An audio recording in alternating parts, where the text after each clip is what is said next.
네, 여러분 안녕하십니까. 계속해서 대구 경북 소식입니다. 통신비가 비교적 저렴한 알뜰폰 이용자가 늘고 있습니다. 주로 노인층에서 찾고 있는데요. 전화 권유로 판매가 많이 이루어지다 보니 소비자 피해가 속출하고 있습니다. 권윤수 기자가 취재했습니다. 81살 마경숙 할아버지는 지난해 12월 한 업체로부터 통신비가 저렴한 알뜰폰을 공짜로 줄 테니 통신 상품에 가입하라는 전화를 받았습니다. 저희 통신사 지원으로 자인 받으셔서 마이너스 처리해드리기 때문에 아버님께서 수술적으로 내시는 단말기 대금 전혀 없으시니까 걱정 안 하셔도 되시고요. 그러나 개통 한 달 뒤 이용료 고지서를 받고는 깜짝 놀랐습니다. 단말기 값이 42만 6천 원으로 한 달에 11,800원씩 36개월 동안 내야 했기 때문입니다.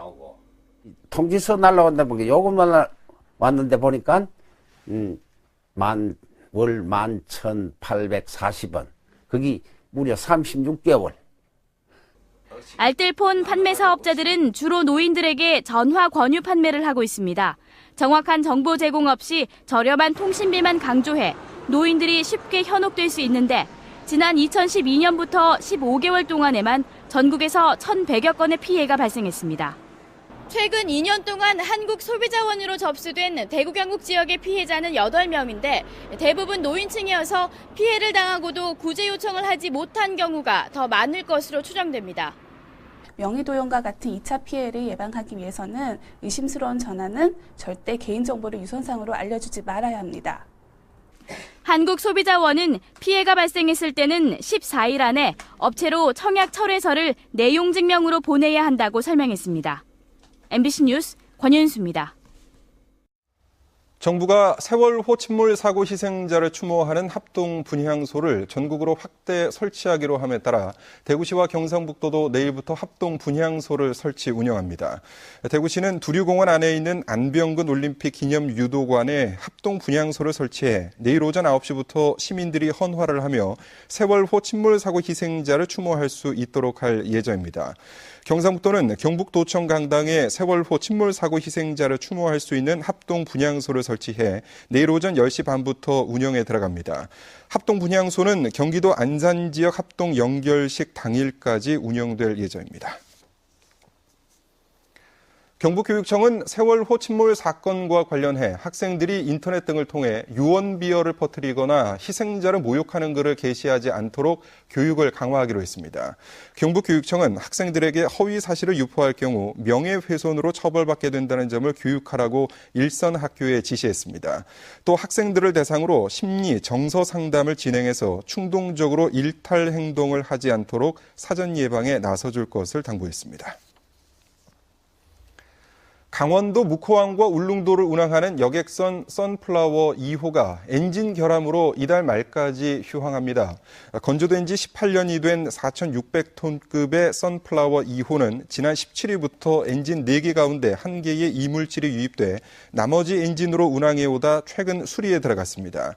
동해지방해양항만청은 동해 항로 수면 1, 2m 아래에 폐그물 등 이물질이 있어서 엔진 고장의 우려가 크고 엔진 한 개가 고장나면 배의 쏠림 현상이나 다른 엔진에 과부하를 줄 우려가 크다고 밝혔습니다.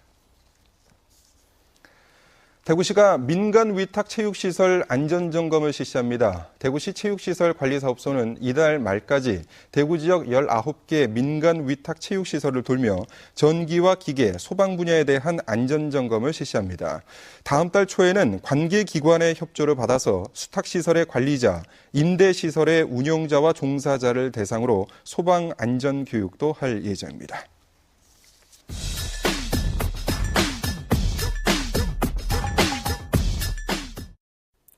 시청자와의 쌍방향 소통으로 만들어지는 뉴스, 모바일 엠벤 정미옥입니다. 많은 엠벤 회원들이 침몰 여객선 실종자의 무사 귀환을 위한 노란 리본 캠페인에 동참하면서 이번 주에 엠벤은 온통 노란색으로 물들었는데요. 마음이라도 어린 학생들과 같이 한다며 노란 리본을 올린 배소영님의 글에 많은 분이 노란 리본 댓글을 달아 동감을 표시했습니다. 김병진님은 프로필 사진을 노란 리본으로 바꾼 회원들의 현황을 정리해 올려 노란 물결을 더욱 짙게 했습니다.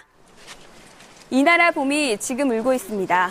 노란 리본으로 조금이나마 위로를 받았으면 합니다. 모바일 엠벤에는 많은 분들이 생활 속에서 느끼는 비정상에 대한 제보가 이어지고 있는데요. 김태익 님이 올려주신 시티투어 버스 정류장 영문 5기 제보는 다음 날 바로 고쳐졌고요. 지난달 박선 님이 올려주신 충원탑 계단 파손 제보도 방송이 나간 뒤 이렇게 말끔하게 보수가 됐습니다. 김영달 님이 제보해주신 반월당 교통카드 판매소 흉물 방치는 어떻게 됐을까요? 2주 전 방송에서 구청 관계자가 당장 치우겠다고 약속했던 교통카드 판매소는 철거가 되어 있는 상태인데요. 하지만 이렇게 옆에는 전선이 이렇게 위험하게 방치가 되어 있습니다. 모바일 엠벤은 깔끔하게 시정이 될 때까지 계속 지켜보겠습니다. 이번 주부터 새로 선보이는 생활의 지혜 코너입니다. 신진희 님이 식빵 클립에 다양한 활용 방안을 올려주셨는데요. 제과점에서 빵 봉지를 묶는 클립이 자수용 실타래뿐만 아니라 나무젓가락 묶음, 플러그 이름표 등으로도 활용이 가능하네요.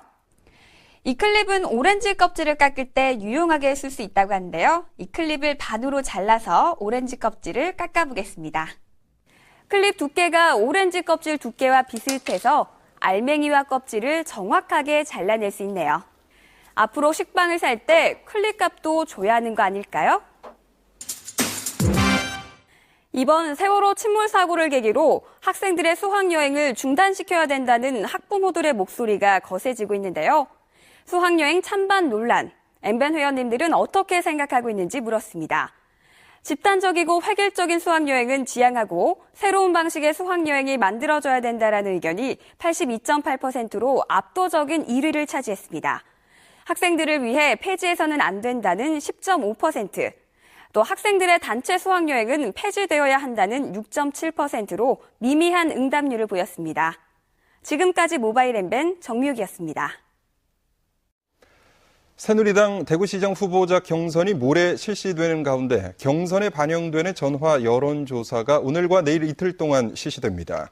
전화 여론조사는 3,000명을 대상으로 실시되며 2개 기관이 1,500명씩 나눠서 실시합니다. 여론조사 결과는 새누리당 대구시장 경선에 20% 반영됩니다. 대구 경북 지역 소비자 심리지수가 지난달보다 조금 높아졌습니다. 한국은행 대구경북본부가 지역의 600가구를 상대로 이달의 소비자 심리지수를 조사한 결과 109로 나타나 기준치 100보다 높았고 지난달 108에 비해서도 조금 올랐습니다. 가계 수입 전망은 103으로 지난달보다 소폭 상승했고 봄철을 맞아서 소비 지출 전망도 의류비와 여행비 상승이 반영돼 지난달 111에서 113으로 상승했습니다. 향후 경기 전망은 지난달보다 높은 106으로 나왔지만 취업 기회 전망은 99에서 98로 낮아졌습니다. 농협이 대구 70여 개 학교에 악기를 기부했습니다. 농협중앙회 대구본부는 대구교육청과 어제 141교 악기 기부 전달식을 갖고 대구 지역 33개 초등학교를 비롯해 중학교와 특수학교 등 모두 79개 학교에 3억 1,200만 원 상당의 악기를 기부하기로 했습니다. 농협은 지난해에도 대구 50개 학교에 4억 원 상당의 악기를 기부하는 등 우리 마을 교육 공동체의 취지를 이어가고 있습니다. 오늘 새벽 0시쯤 구미시 인이동에 있는 전기자재 판매점에서 불이 나 내부 270여 제곱미터와 전기자재 등을 태워 소방서 추산 9,500만 원의 재산 피해가 발생했습니다. 소방당국과 경찰은 정확한 화재 원인을 조사하고 있습니다. 또 오늘 오전 8시 20분쯤 송주군 선남면에 있는 돼지 사육시설에서 불이 나서 어미 돼지 7마리와 새끼 돼지 200마리가 불에 타 소방서 추산 1,500만 원의 재산 피해를 내고 15분 만에 꺼졌습니다. 경찰과 소방당국은 정확한 화재 원인을 조사하고 있습니다. 지역 상당수 어린이 시설이 중금속과 기생충 같은 환경 안전관리 기준을 맞추지 못하고 있습니다. 환경부가 대구 경북의 5년 이상 된 어린이집과 유치원 등 160개 시설을 조사했더니 33%인 55개가 중금속과 기생충과 관련한 환경 안전관리 기준을 맞추지 못했습니다. 도료와 마감재에 중금속이 섞인 곳이 가장 많았고 활동 공간에 녹이 슬었거나 낡은 것이 다음을 이었고 해충과 미생 미생물 등이 나온 곳도 있었습니다. 관련법이 유해물질 규제를 강화하도록 2012년에 바뀌었지만 2009년 3월 이전에 문을 연 어린이 시설은 2016년부터 이 규정을 적용받도록 했기 때문에 아직 법적 대응도 어려운 상황입니다. 지금까지 대구 경북 소식이었습니다. 고맙습니다.